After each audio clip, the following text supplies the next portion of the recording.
أعوذ بالله من الشيطان الرجيم. بسم الله الرحمن الرحيم. وأنزل الذين ظاهروهم من أهل الكتاب من صياصيهم وقذف في قلوبهم الرعب فريقا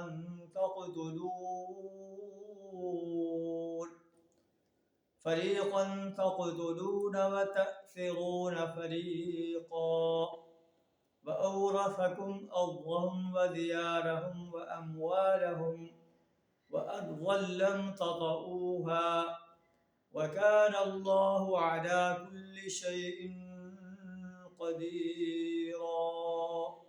صدق اللہ العظیم. جنگ احزاب میں بنو قریظہ جو یہود کا قبیلہ تھا اس نے قریش مکہ کا ساتھ دیا. جب قریش مکہ طوفانی آندھی کے ساتھ پسپا ہونے پر مجبور ہو گئے تو اس کے بعد اللہ نے نبی صلی اللہ علیہ وسلم کو حکم دیا کہ بنو قریظہ کا محاصرہ کر لیا جائے.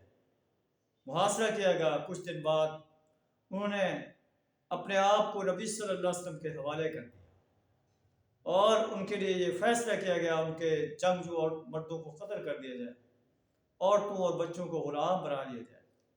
تو یہ منظر بیان فرمایا جا رہا ہے. وَأَنزَلَ الَّذِينَ ظَاهَرُوهُم مِّنْ أَهْلِ الْكِتَابِ.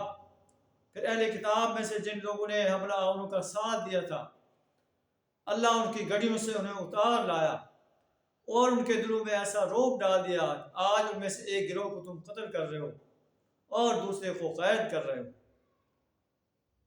اس نے تم کو ان کی زمین، ان کے گھروں کے، ان کے اموال کا وارث بنا دیا. وَأَرْضًا لَّمْ تَطِئُوهَا، اور وہ علاقہ بھی تمہیں دے دیا جسے تم نے کبھی پامال نہیں کیا.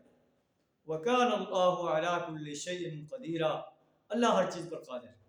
انسان اللہ کے دین کو غالب کرنے کے لیے میدان عمل میں اتر جائے تو اللہ کی مدد اس کے لیے شامل حال ہوتی ہے. اللہ کبھی اس سے جو ہے اپنے مدد کو نہیں کھینچتا. اللہ کی مدد ہمیشہ اہل ایمان کے ساتھ ہوتی ہے بشرطے کہ وہ میدان جہاد میں اپنے آپ کو پیش کر دیں. اللہ سے دعا ہمیں بھی اسلام کو غالب کرنے کے لیے، باطل نظاموں کو مٹانے کے لیے اپنا مال، جان، وقت اور صلاحیت کھپا دینے کی جرأت عطا فرمائے. وآخر دعوانا الحمد للہ رب العالمین.